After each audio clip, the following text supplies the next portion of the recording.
અને સમાચાર વિગતવાર જોઈએ તો આગામી દિવસોમાં ગુજરાતમાં પણ યુસીસી લાગુ કરવામાં આવશે અને રાજ્ય સરકાર આજે કમિટીની જાહેરાત કરશે। 3 થી 4 સભ્યોની આ કમિટી હશે। મુખ્યમંત્રી અને ગૃહ રાજ્યમંત્રી થોડી જ વારમાં પત્રકાર પરિષદ સંબોધી રહ્યા છે। હાઈકોર્ટના નિવૃત્ત જજની અધ્યક્ષતામાં આ કમિટીની જાહેરાત કરવામાં આવશે। 2022માં રાજ્ય સરકારે યુસીસી અંગે નિર્ણય કર્યો હતો। બપોરે 12:15 કલાકની આસપાસ સીએમ અને ગૃહમંત્રી પ્રેસ કોન્ફરન્સ કરી શકે છે। કાયદાના અમલીકરણને લઈને લોકોના સૂચનો માટે કામ કરવામાં આવશે। ચૂંટણી ઢંઢેરામાં યુસીસી અંગે ભાજપે જાહેરાત કરી હતી। યુનિફોર્મ સિવિલ કોડ અંગે જાહેરાત કરવામાં આવી હતી। ઉત્તરાખંડ એ રાજ્ય છે કે જ્યાં યુસીસી લાગુ થઈ ચૂક્યું છે અને હવે ગુજરાતને લઈને મુખ્યમંત્રી અને ગૃહ રાજ્યમંત્રી પ્રેસ કોન્ફરન્સ કરવાના છે। કમિટી યુસીસી અંગેનો નિર્ણય રાજ્ય સરકારને આપશે અને એના આધારે યુસીસીનું અમલીકરણ કરવામાં આવશે। તો આ મહત્વપૂર્ણ સમાચાર મળી રહ્યા છે। મુખ્યમંત્રી ભૂપેન્દ્ર પટેલ આ તમામ મોટા વિષય પર આજે પ્રેસ કોન્ફરન્સ કરવાના છે। સંવાદદાતા હિરેન રાવલ જોડાઈ ગયા છે। હિરેન, ઉત્તરાખંડ બાદ હવે ગુજરાતમાં પણ આ વિચારણા મોટા પાયે ચાલી રહી છે। યુસીસી માટે મુખ્યમંત્રી આજે પ્રેસ કોન્ફરન્સ પણ કરવાના છે। શું જાહેરાત થઈ શકે છે પ્રેસ કોન્ફરન્સમાં?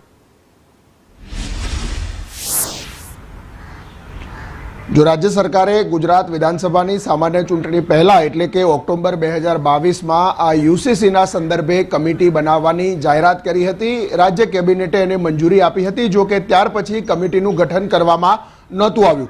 માત્ર ઉત્તરાખંડ જ એક રાજ્ય એવું હતું કે એણે કમિટીનું ગઠન કરી દીધું હતું। ગુજરાત સરકાર પણ આજે આ અંગેની જાહેરાત કરવાની છે કે આ કમિટી બનાવવામાં આવશે। લગભગ 3 થી 4 સભ્યોની આ કમિટી હશે, જેમાં ગુજરાત હાઈકોર્ટના નિવૃત્ત જસ્ટિસ હશે, એમની અધ્યક્ષતામાં આ કમિટી બનશે અને સાથે અન્ય 2 થી 3 લોકો એમાં સભ્ય હશે। એમ 4 લોકોની આ કમિટીની જાહેરાત આજે કરવામાં આવશે। 2022માં કેબિનેટે જે કમિટી માટેની મંજૂરી આપી હતી એની કામ હવે શરૂ થશે। આ કમિટી યુસીસી લાગુ કરવાના જે નિયમો છે, યુસીસી લાગુ કરવાથી શું ફેર પડશે એનો અભ્યાસ કરી અને ગુજરાતના લોકો સાથે પણ ચર્ચા વિચારણા અને સંવાદ કરી અને એનો રિપોર્ટ છે એ રાજ્ય સરકારને આપશે। એના આધારે રાજ્ય સરકાર આગામી વર્ષોમાં યુસીસી છે તે ગુજરાતની અંદર લાગુ કરશે।